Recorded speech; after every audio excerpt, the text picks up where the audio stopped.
Hello friends, nursing career classes के online platform पर एक बार फिर से आपका नए वीडियो के साथ मैं स्वागत करता हूं। तो अपन पढ़ रहे हैं फार्माकोलॉजी सब्जेक्ट, अपन ने स्टार्ट किया है। आज अपन ने फार्माकोलॉजी सब्जेक्ट में इंट्रोडक्शन अपन ने पढ़ लिया है फार्माकोलॉजी के बारे में। ठीक है, अब अपन देखते हैं रूट ऑफ ड्रग एडमिनिस्ट्रेशन। एक बहुत ही इंपॉर्टेंट टॉपिक है फार्माकोलॉजी में। अपन देखे एफओएन के नजरिए से भी ये बहुत इंपॉर्टेंट है। बीएससी नर्सिंग फर्स्ट ईयर के हिसाब से, फंडामेंटल ऑफ नर्सिंग के हिसाब से भी अपन ये टॉपिक है वो बहुत ही इंपॉर्टेंट है, route of drug administration. Route of drug administration का मतलब होता है कि जो कोई पेशेंट आया अपने पास, तो अपन कौन कौन से ड्रग है वो अपन कौन कौन से रूट से अपन उसमें पेशेंट में एडमिनिस्ट्रेशन कर सकते हैं। दैट मीन्स अगर अपन टेबलेट देते हैं तो वो ओरल रूट से अपन देंगे टेबलेट। दैट मीन्स अगर अपन इंजेक्शन दे रहे हैं तो इंजेक्शन अपन पेरेंट्रल रूट या फिर इंजेक्टेबल रूट से अपन देंगे। अगर कोई ऑइंटमेंट दे रहे हैं या फिर कोई डाइक्लोफिनेक जेल है तो वो अपन लोकल या फिर टॉपिकल रूट से देंगे। तो ये बहुत सारे रूट होते हैं। तो बहुत सारे various route of drug administration होते हैं अपनी बॉडी में, जिससे अपन ड्रग को एडमिनिस्ट्रेशन कर सकते हैं। अपन ब्रॉडली बात करें, बड़े पैमाने पर अपन ब्रॉडली अगर बात करें तो रूट ऑफ ड्रग एडमिनिस्ट्रेशन को अपन ने 3 पार्ट में डिवाइड किया गया है। 3 रूट में अपन ड्रग को एडमिनिस्ट्रेट कर सकते हैं। तो फर्स्ट रूट है वो है लोकल रूट या फिर टॉपिकल रूट, जिसको अपन क्या बोलते हैं, local route, topical route. Second है ओरल या फिर एंट्रल। एंट्रल का मतलब हो गया एंट्रम, और एंट्रम का मतलब क्या होता है, अपना स्टमक से रिलेटेड है। ठीक है, और थर्ड है वो है इंजेक्टेबल रूट या फिर पेरेंट्रल रूट। इंजेक्टेबल रूट मतलब इंजेक्शन के रूप में, पेरेंट्रल रूट। ओके, देखते हैं अपन फर्स्ट पे लोकल, टॉपिकल, ओरल। ये अब अपन इसको अपन कंपेयर करें आपस में, इन रूट्स को अपन आपस में कंपेयर करें तो सबसे ज्यादा जो इफेक्टिवनेस होती है वो इंजेक्टेबल रूट में। अगर अपन लोकल रूट से अपन इंजेक्टेबल रूट की तरफ जाए तो लोकल रूट से इंजेक्टेबल रूट की तरफ जाने पर जो इफेक्टिवनेस होती है वो क्या होती है, बढ़ती है। क्या बढ़ती है, इफेक्टिव ड्रग की जो इफेक्टिवनेस होती है वो क्या होती है, इंक्रीज होती है। इफेक्टिवनेस क्या होती है, इंक्रीज होती है। अब सेकेंड अपन बात करें कि इकोनॉमिकली बात करें कि कौन सी ड्रग होती है, कौन सा रूट होता है, उससे अपन ड्रग देने पर, रूट ऑफ ड्रग क्या होती है वो, उससे अपन ड्रग देने पर सस्ती पड़ती है। मतलब कि ड्रग है वो इकोनॉमिकली अपने को मिल सकती है। दैट मीन्स अगर अपन बात करें तो इंजेक्टेबल रूट से जब अपन लोकल रूट की तरफ जाते हैं तो इकोनॉमिक्स क्या होती है, इकोनॉमिक्स बढ़ती है। इकोनॉमिक्स का मतलब क्या हो गया, सस्तापन। इकोनॉमिक्स का मतलब क्या हो गया, सस्तापन। दैट मीन्स लोकल रूट की जो ड्रग्स होती है वो सस्ती आती है as compare to injectable route और as compare to oral route में। इंजेक्शन होते हैं वो महंगे आते हैं, ऑइंटमेंट होते हैं वो सस्ते आते हैं, डाइक्लोफिनेक जेल होती है वो सस्ती आती है, लोशंस होते हैं, क्रीम्स होते हैं वो सस्ते आते हैं एज कम्पेयर टू इंजेक्शन होते हैं वो बहुत महंगे आते हैं। समझ में आ गया होगा ब्रॉडली तौर पर आपको रूट ऑफ ड्रग एडमिनिस्ट्रेशन। अब अपन एक एक रूट को अपन पढ़ेंगे। सबसे पहले अपन लोकल रूट को पढ़ेंगे, टॉपिकल रूट को पढ़ेंगे। उस लोकल रूट, टॉपिकल रूट के अपन कौन कौन से और मेथड्स है वो अपन पढ़ेंगे। एडवांटेजेस और डिसएडवांटेजेस अपन सबके अपन 1 बाय 1 पढ़ते हैं। देखते हैं अपन पढ़ते हैं लोकल रूट के बारे में। सबसे पहले रूट की अपन बात करें तो सबसे फर्स्ट है वो है लोकल रूट। कौन सा है, अपन सबसे फर्स्ट अपन बात करें तो लोकल या फिर टॉपिकल रूट। क्या बात करते हैं, लोकल और टॉपिकल रूट के बारे में अपन पढ़ते हैं। तो इस लोकल और टॉपिकल रूट में क्या होता है कि जो मेडिकामेंट होते हैं, जो ड्रग और मेडिकामेंट्स होती है वो डायरेक्ट अप्लाई होती है कहाँ पर, एप्लीकेशन साइट पे। जैसे कि अपन बात करें कि अगर अपने को दर्द हो रहा है, पेन हो रहा है, घुटने में पेन हो रहा है, ज्यादातर ओल्ड एज पेशेंट होते हैं, उसमें क्या होता है, नी घुटने में क्या होता है, दर्द होने लगता है। क्यों होता है, क्योंकि उनमें क्या होता है, जैसे जैसे एज बढ़ती है उसके साथ साथ एक्टिविटी कम होती है। एक्टिविटी कम होने की वजह से लैक्टिक एसिड जम जाता है और उस वजह से क्या होता है कि वहां पर घुटने दर्द करने लग जाते हैं। तो जैसे अपन घुटने दर्द होते हैं तो अपन क्या करते हैं कि डाइक्लोफिनेक जेल देते हैं और उस जेल को अपन क्या करते हैं, मालिश करने के बोलते हैं। तो ये एप्लीकेशन साइट होती है, वहीं पर अपन क्या करते हैं, अप्लाई करते हैं। ठीक है, अपन वहीं पर क्या करते हैं, अप्लाई करते हैं। तो इसमें क्या होता है कि ड्रग और मेडिकामेंट्स होते हैं वो किसमें होते हैं, डायरेक्ट अप्लाई होते हैं किस पे, एप्लीकेशन साइट पे। सेकंड अपन बात करें कि इसमें जो ड्रग और जो मेडिकामेंट्स होते हैं वो सिस्टमिक सर्कुलेशन से गुजरने कोई जरूरी नहीं है। अपन ने मेडिकामेंट्स यूज की, ड्रग अपन ने यहाँ पर ऑइंटमेंट यूज किया तो वो यहीं पर रहेगा, स्किन पे ही रहेगा। ठीक है, ये ब्लड में नहीं जाएगा। समझ में आ रहा है। अब अपन इसके ऊपर अपन बात करेंगे कौन कौन सी प्रिपरेशंस, कौन कौन से ड्रग्स या कौन कौन से प्रिपरेशन किस किस फॉर्म में अपन ड्रग को यूज करते हैं लोकल रूट में। ठीक है। तो लोकल रूट में अपन ड्रग्स की बात करें तो क्रीम के फॉर्म में हो गया, ऑइंटमेंट के फॉर्म में हो गया, सॉल्यूशंस के फॉर्म में हो गया, एंटीसेप्टिक सॉल्यूशंस हो गए, ठीक है। ये सब इस फॉर्म में अपन लोकल और टॉपिकल रूट में यूज करते हैं, ठीक है। अब अपन इसके मेथड है, कुछ 4-5 मेथड है, अपन पढ़ लेते हैं कि कौन कौन से मेथड्स है, ठीक है। तो इसके भी वापस अलग अलग मेथड्स है, उसकी अपन बात करें तो मेथड्स कौन कौन से, और उसमें फर्स्ट मेथड है वो है एन एपिडर्मिक मेथड। कौन है? An epidermic method. फर्स्ट है एन एपिडर्मिक मेथड। इस मेथड में क्या होता है कि मेडिकमेंट्स या फिर ड्रग्स होते हैं वो यूज होते हैं एपिडर्मिस, मतलब कि स्किन की 3 लेयर होती है, एपिडर्मिस, डर्मिस और हाइपोडर्मिस, ठीक है। मेनली 2 ही होते हैं, एपिडर्मिस, डर्मिस, ठीक है। अब इसके बाद जो एपिडर्मिस होती है वो सबसे आउटर लेयर होती है, सबसे बाहर वाली जो लेयर होती है स्किन की, उसको अपन क्या बोलते हैं? Epidermis layer. तो मेडिकमेंट्स और ड्रग होते हैं वो डायरेक्ट एपिडर्मिस लेयर यानी कि आउटर मेम्ब्रेन होती है, वहां पर डायरेक्ट अप्लाई कर दिए जाते हैं इस रूट में, ठीक है। और इस रूट में अपन यूज लेते हैं वो कौन कौन से होते हैं? क्रीम होगी और लोशन जो भी है, ऑइंटमेंट, ठीक है, ये सब अपन यूज करते हैं। सेकेंड अपन रूट की बात करें तो सेकेंड कौन सा रूट होता है? सेकेंड रूट होता है इनक्शंस। सेकेंड मेथड कौन सा है? सेकेंड मेथड की अपन बात करें तो सेकेंड मेथड है इनक्शंस। अब इनक्शंस में क्या होता है कि अपन जो मेडिकमेंट्स और ड्रग्स अपन जो यूज करते हैं, जैसे अपने जिस पार्ट में अपने को ड्रग और मेडिकमेंट्स यूज करना है उस पार्ट में मेडिकमेंट्स को यूज कर दिया, अप्लाई कर दिया, उसके बाद उसको रबिंग की जरूरत होती है, उसके बाद उसको रब करने की जरूरत होती है। और इसके अंदर जो मेन अपन यूज करते हैं, जैसे अपन बाम यूज करते हैं, जब अपने सिर दर्द होता है तो अपन बाम यूज करने के बाद अपन क्या करते हैं? मालिश करते हैं। उसके बाद सेकेंड अपन बात करें तो डाइक्लोफिनेक जेल होती है, वो इसके अंदर आती है, डाइक्लोफिनेक जेल होगी। डाइक्लोफिनेक जो जेल है जो दर्द की, वो अपन किस में यूज करते हैं? वो कौन से मेथड के थ्रू यूज होती है? तो इनक्शंस मेथड। डाइक्लोफिनेक जेल अप्लाई करने के बाद उसको क्या करना पड़ता है? रब करना पड़ता है, ओके। थर्ड अपन बात करें तो थर्ड मेथड कौन सा है? वो है आयोंटोफोरेसिस। कौन सा है? आयोंटोफोरेसिस मेथड।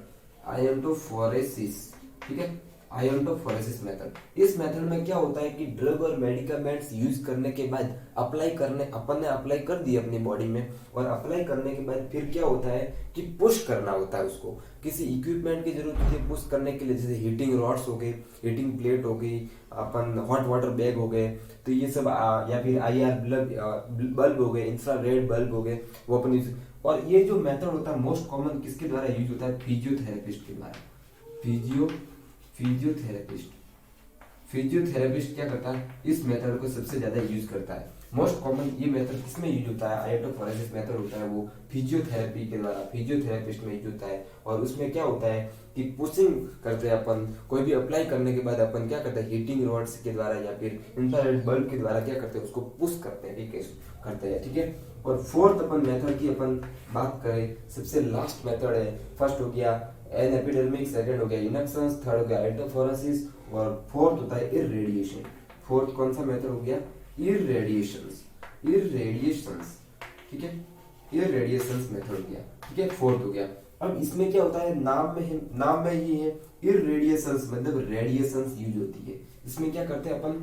रेडिएशंस यूज करते हैं ड्रग अप्लाई करने के बाद अपनी बॉडी पे, मतलब टोटल मिला के बाद अपन टॉपिकल रूट पढ़ रहे हैं, लोकल रूट मतलब कि अपनी बॉडी के आउटर सरफेस पे अपन क्या कर रहे हैं? उसको अप्लाई कर रहे हैं। अब अप्लाई करने के बाद अपन क्या करते हैं? रेडिएशंस का यूज करते हैं। और ये मेथड मोस्ट कॉमनली अपन बात करें कि ECG में यूज होता है। अपन सोनोग्राफी कराते हैं तो अल्ट्रासोनोग्राफी में ये मेथड यूज करता है। अल्ट्रासोनोग्राफी मतलब कि यूवी रेज, अपन जो अल्ट्रासोनोग्राफी जो रेज होती है वो अपन यूज करते हैं। ECG में अपन यूज करते हैं, EEG इलेक्ट्रोइंसेफेलोग्राफी में अपन यूज करते हैं, इलेक्ट्रोकार्डियोग्राफी, अल्ट्रासोनोग्राफी, इलेक्ट्रोएंसेफेलोग्राफी। तो इसमें मेथड कौन सा यूज होता है? इररेडिएशन मेथड। तो ये 4 मेथड है। तो मेथड कौन किसके मेथड है? लोकल और टॉपिकल रूट के 4 मेथड हो गए। अच्छे से पढ़ना, ठीक है, समझ में आ गया होगा आई होप।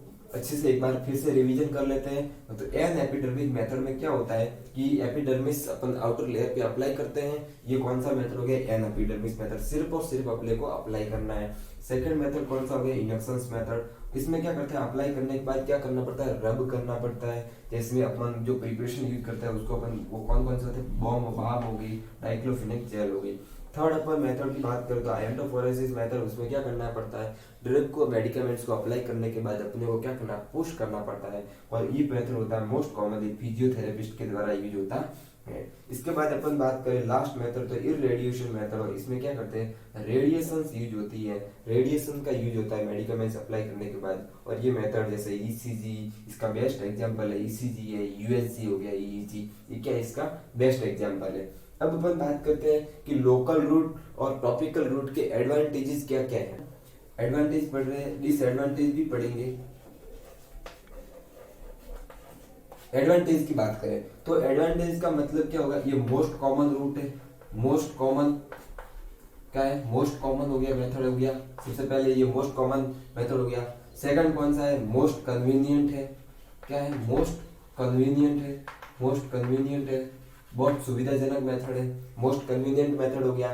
थर्ड मेथड, ये थर्ड इसका एडवांटेजेस क्या है, मोस्ट कॉमन है, और थर्ड एडवांटेज क्या है, ये इकोनॉमिक, मोस्ट इकोनॉमिक है, मोस्ट इकोनॉमिक है, इकोनॉमिक मतलब बहुत सस्ते होते हैं, मिल जाते हैं, ठीक है। इसके अलावा इसके कोई सिस्टमिक टॉक्सिक इफेक्ट नहीं होते क्योंकि ये ब्लड में नहीं जाता है, इस वजह से इसमें क्या है, सिस्टमिक टॉक्सिक इफेक्ट नहीं होते, कोई भी सिस्टमिक टॉक्सिक इफेक्ट नहीं होते इसके, ठीक है। और इसके कोई स्पेशल इक्विपमेंट की जरूरत नहीं होती है, स्पेशल इक्विपमेंट की कोई जरूरत नहीं होती है, कोई इक्विपमेंट नहीं चाहिए होता है इसमें, equipment no need of special equipment की कोई जरूरत नहीं होती है। ये इसके एडवांटेजेस हो गए। और अपन डिसएडवांटेज की बात करें, अब अपन देखते हैं कि डिसएडवांटेजेस कौन कौन से हैं इसके, कि ये इमरजेंसी में अपन इस रूट को अपन यूज नहीं कर सकते। फर्स्ट है, इसको इमरजेंसी में अपन इस रूट को यूज नहीं कर सकते, कोई प्रेडिक्शन पॉसिबल नहीं है, ठीक है, प्रेडिक्शन पॉसिबल नहीं है। और इसके अलावा अपन बात करें तो इसको बहुत लंबे समय तक ये थेरेपी चलती है क्योंकि कम प्रिपरेशन, मैक्सिमम मिनिमम कंसंट्रेशन में अपन इसको यूज लेते हैं, इसलिए लॉन्ग टर्म थेरेपी चलती है। तो ये इसका क्या है, डिसएडवांटेजेस है। अब अपन सेकंड बात करें, रूट पढ़ते हैं ना, अपन ने फर्स्ट अपन ने लोकल टॉपिकल रूट पढ़ लिया, अब अपन पढ़ते हैं ओरल रूट और इंजेक्टेबल रूट। अपन समझने की ट्राई करेंगे दोनों को, ठीक है। देखो ओरल रूट में क्या होता है, अपन ओरली कोई मेडिकेशन लेते हैं, अपन ओरली क्या टैबलेट ले ली, कोई मेडिकेशन ले ली, कोई सिरप ले लिया, ठीक है। तो वो सबसे पहले एक ब्लड में जाने से पहले वो सबसे पहले किस में जाएगी, जीआई ट्रैक्ट से गुजरेगी। जैसे कि अपन ने ओरली अपन ने कोई टैबलेट ली, ओरली अपन ने क्या किया, जैसे कि अपन ने क्या किया, एक टैबलेट ली ओरली, और वो टैबलेट कहाँ पर जाएगी, ब्लड में जाएगी, कहाँ पर जाएगी, ब्लड में जाएगी, और ब्लड के थ्रू पूरी बॉडी में जहां पर भी जरूरत है वहां पर ये जाएगी। अब ब्लड में जाने से पहले वो ड्रग, वो जो मेडिकेशन है, जो टैबलेट है, वो कहाँ से होकर गुजरेगी, जीआईटी मतलब गैस्ट्रोइंटेस्टाइनल ट्रैक्ट से होकर गुजरेगी, ठीक है, जीआईटी से होकर गुजरेगी वो ड्रग। देखते हैं अपन कैसे कि जब अपन टैबलेट ले रहे हैं, टैबलेट सबसे पहले इसोफेगस से होती हुई कहां पर जाएगी, स्टमक में जाएगी। स्टमक में जाने के बाद स्टमक में क्या होगा, यहाँ पर इसका डिसोल्यूशन होगा, टूटेगी, टैबलेट टूटेगी और फिर उसका क्या बनेगा, डिजोल्व होगी टैबलेट। डिजोल्व होने के बाद फिर क्या होगा, स्मॉल इंटेस्टाइन में जाएगी, और स्मॉल इंटेस्टाइन की जो एपिथेलियम या फिर वो जो सेल्स होती है उसके द्वारा क्या होती है, वहां पर एब्जॉर्ब कर ली जाती है। एब्जॉर्ब करने के बाद फिर वो कहाँ में जाएगी, कैपिलरीज में, कैपिलरीज से फिर जाएगी वेन में, वेन से फिर कहाँ जाएगी, हार्ट में, और हार्ट से होती हुई पूरी बॉडी में, ठीक है। तो इस प्रकार से एक बार मतलब कि उसको जीआईटी से गुजरना ही गुजरना है। बट अपन इंजेक्टेबल रूट में बात करें तो इस रूट में क्या होती है, अपन इंजेक्शन लगाते हैं, जो मेडिकेशन जो यूज होती है, मेडिकेशन जो अपन ड्रग्स अपन अप्लाई करते हैं, वो डायरेक्टली अपन सिस्टमिक सर्कुलेशन में डालते हैं। डायरेक्टली अपन जो ड्रग्स है, जो ड्रग है वो अपन क्या करते हैं, डायरेक्टली अपन ब्लड में डालते हैं, डायरेक्टली अपन सिस्टमिक सर्कुलेशन में डालते हैं, कोई अपने को जीआई ट्रैक्ट से होकर के गुजरने की जरूरत नहीं है। इंजेक्टेबल रूट डायरेक्ट वेन में डाल दी, और वेन से थ्रू डायरेक्ट ब्लड में, और ब्लड से हार्ट में, और पूरी बॉडी में जहां पर भी जरूरत है वो जाती है। तो ये इसमें डिफरेंस है ना, अपन को समझना है कि एक बार उसको जीआईटी से होकर के गुजरना है, और इसमें कोई जीआईटी से होकर के नहीं गुजरना है। और इसमें जो ओरल रूट में जो प्रिपरेशन अपन यूज में लेते हैं, वो प्रिपरेशन कौन से फॉर्म में होती है, वो ओरल टैबलेट हो सकती है, वो कैप्सूल हो सकता है, वो सिरप हो सकती है, सिरप फॉर्म में, और इस फॉर्म में होती है। और इसमें जो अपन प्रिपरेशन यूज लेते हैं वो सिर्फ और सिर्फ सॉल्यूशन फॉर्म में, लिक्विड फॉर्म में होती है। और किस फॉर्म में होती है, सिर्फ और सिर्फ लिक्विड फॉर्म में होती है। और लिक्विड भी कैसा होगा, आइसोटोनिक सॉल्यूशन, आइसोटोनिक का मतलब क्या होगा, 0.9% कंसंट्रेशन NaCl। दैट मीन्स अपने ब्लड का जो कंसंट्रेशन है उसके क्या होगी, आइसोटोनिक सॉल्यूशन होगा लिक्विड फॉर्म में, वो अपन यूज करते हैं। ठीक है, इस फॉर्म में अपन यूज करते हैं। और इंजेक्टेबल रूट में जो अपन जिस साइट पे अपन इंजेक्शन देते हैं उस साइट के अपन उसके अकॉर्डिंग क्या हो जाता है, उसका नाम हो जाता है। जैसे कि अपन ने अगर इंजेक्शन IM मसल्स में लगाया है, इंजेक्शन अपन ने मसल्स में लगाया है तो उसका नाम क्या हो जाएगा, IM इंट्रामस्कुलर। अगर वेन में लगे तो क्या हो जाएगा, इंट्रावेनस। तो इस प्रकार से जब अपन जिस साइट पे अप्लाई करते हैं उस साइट के अकॉर्डिंग उसका क्या हो जाता है, नाम पड़ जाता है। ठीक है, नॉमेनक्लेचर। और ओरल रूट में आपको पता ही है टेबलेट किस प्रकार से लेनी है, ओरली लेनी है टेबलेट, और GIT में जाएगी और GIT से पूरी बॉडी में इस प्रकार से। और इसमें 3 एक्शन देखने को मिलते हैं। एक तो लोकल एक्शन देखने को मिलेगा, जो कि स्टमक में देखने को मिलेगा। और सेकंड अपने को सिस्टमिक एक्शन देखने को मिलेगा, और सिस्टमिक एक्शन किसमें देखने को मिलेगा, ब्लड में। और थर्ड अपने को दिखता है रिफ्लेक्स एक्शन। रिफ्लेक्स का एक्शन का मतलब वॉमिटिंग के रूप में। तो 3 एक्शन अपने को देखने को मिलते हैं। अब अपन एडवांटेज की बात करें और डिसएडवांटेज की बात करें तो ओरल रूट होता है वो इकोनॉमिकल होता है, सस्ता होता है as compare to injectable route. इस इंजेक्टेबल रूट के अकॉर्डिंग कंडीशन में जो ओरल रूट होते हैं वो कैसे होते हैं, सिस्टम इकोनॉमिकल होते हैं। ओरल रूट की इकोनॉमिकल होती है और इसको अपन मोस्ट कॉमन भी बोलते हैं, मोस्ट कन्वीनियंट भी बोलते हैं। ये कन्वीनियंट नहीं है, इसमें ड्रग को एक बार GIT से होकर गुजरना पड़ता है। और एक बात खास बात है कि जो डिसएडवांटेजेस, इसका ये डिसएडवांटेज है, और इसमें एडवांटेज में एक और है कि इसमें इक्विपमेंट की जरूरत नहीं पड़ती, और इसमें इक्विपमेंट की जरूरत पड़ती है। जैसे कि निडल हो गई, सिरिंज हो गई, क्या हो गई, निडल हो गई, सिरिंज हो गई, या फिर कैन्युला। इसके फॉर्म में क्या करते हैं अपन, इक्विपमेंट की जरूरत होती है। अपने को इंजेक्शन लगाना है, ड्रग को अपनी बॉडी में पहुंचाना है तो सिरिंज के थ्रू अपन क्या करेंगे, अपनी बॉडी में, या फिर कैन्युला लगाएंगे। ठीक है, तो इन स्पेशल इक्विपमेंट की इसमें जरूरत पड़ती है, इसमें कोई इक्विपमेंट की जरूरत नहीं पड़ती है। दूसरा अपन डिसएडवांटेजेस की बात, ये इसके एडवांटेज हो गए। ठीक है, अब अपन इसके डिसएडवांटेजेस की बात करें तो इसमें प्रेडिक्शन है वो पॉसिबल नहीं है। इसका जो प्रेडिक्शन है कि कब ये असर दिखाएगी, अपन ने दवाई ली है तो वो दवाई कब तक असर पहुंचाएगी अपनी बॉडी में, तो वो कोई पॉसिबल नहीं है। इसमें पॉसिबल है कि आधे घंटे में अपने को असर पहुंचाएगी तो पहुंचेगी। ठीक है, इसमें पॉसिबल है। दूसरा अपन बात करें कि जो ग्लाइकोसिडिक ड्रग होगी, एसिडिक ड्रग होगी और एसिड रेजिस्टेंट ड्रग या फिर लिपिडिक ड्रग होती है वो अपन ओरल रूट से नहीं दे सकते, है ना, क्योंकि ऑलरेडी अपन बात करें कि अपना जो स्टमक है उससे क्या होता है, HCl सीक्रेट होगा। अगर एसिडिक ड्रग अपनी देंगे तो एसिड का कंटेंट अपनी बॉडी में ज्यादा हो जाएगा और स्टमक के में जो लेयर होगी वो क्या हो जाएगी, जल जाएगी और पेप्टिक अल्सर होने के चांसेस है। तो इस वजह से जो एसिड रेजिस्टेंस अपन ड्रग नहीं दे सकते, बट इसमें अपन दे सकते हैं क्योंकि डायरेक्ट सिस्टमिक सर्कुलेशन में जा रही है, इसमें प्रेडिक्शन पॉसिबल है। तो ये रूट है, ये रूट ऑफ ड्रग एडमिनिस्ट्रेशन हो गए। ठीक है, तो कौन कौन से रूट हो गए, ओरल रूट हो गया, सबसे पहले अपन लोकल रूट हो गया, टॉपिकल रूट हो गया, ओरल रूट हो गया, और थर्ड है इंजेक्टेबल रूट। तो ये रूट ऑफ ड्रग एडमिनिस्ट्रेशन है। ओरल रूट की अपन बात करें तो अपने को बारे में और इसके एडवांटेजेस और डिसएडवांटेजेस अपने को याद होने बहुत जरूरी है। ठीक है, कि एडवांटेजेस के क्या क्या एडवांटेजेस है, जैसे कि अब अपन कोई स्पेशल कंडीशन होती है ओरल रूट में जहां पर अपन ये ओरल रूट अप्लाई नहीं कर सकते, जैसे कि डायरिया वाली कंडीशन हो गई। ठीक है, डायरिया वाली कंडीशन में अगर अपन दवाई देंगे, अपन ओरल रूट से टेबलेट देंगे तो वो तो वैसे डायरिया हो रहा है तो दवाई तो निकल जाएगी बाहर, है ना, कोई असर नहीं दिखाएगी। इस वजह से अपन इंजेक्टेबल रूट है वो इसके लिए कन्वीनियंट है। ठीक है, तो बहुत कुछ ऐसे कंडीशंस होते हैं उस रूट में यहाँ पर अप्लाई होती है, जैसे कि ये अनकॉन्शियस पेशेंट में अपन नहीं दे सकते ओरल रूट से, और साइकेट्रिक पेशेंट हो गया तो उसमें भी अपन ओरल रूट से अपन दवाई नहीं दे सकते, जबकि अपन इंजेक्टेबल रूट से दे सकते हैं। तो ये रूट ऑफ ड्रग एडमिनिस्ट्रेशन होगा। आई होप आपको ये क्लास पसंद आई होगी। तो ऐसे ही नेक्स्ट वीडियो को देखने के लिए आप चैनल को सब्सक्राइब कर दीजिए, बेल आइकन को प्रेस कर दीजिए ताकि आपको नई वीडियो की नोटिफिकेशन मिल जाएगी। अपन कंटिन्यू पढ़ रहे हैं, अपन ने पहला लेक्चर अपन ने पढ़ लिया था कि इंट्रोडक्शन ऑफ फार्माकोलॉजी, और उसमें अपन ने ब्रांचेस ऑफ फार्मा पढ़ी थी। तो उसकी लिंक होगी वो डिस्क्रिप्शन में आपको मिल जाएगी। तब तक बने रहिए। इस वीडियो में इतना ही। Thank you.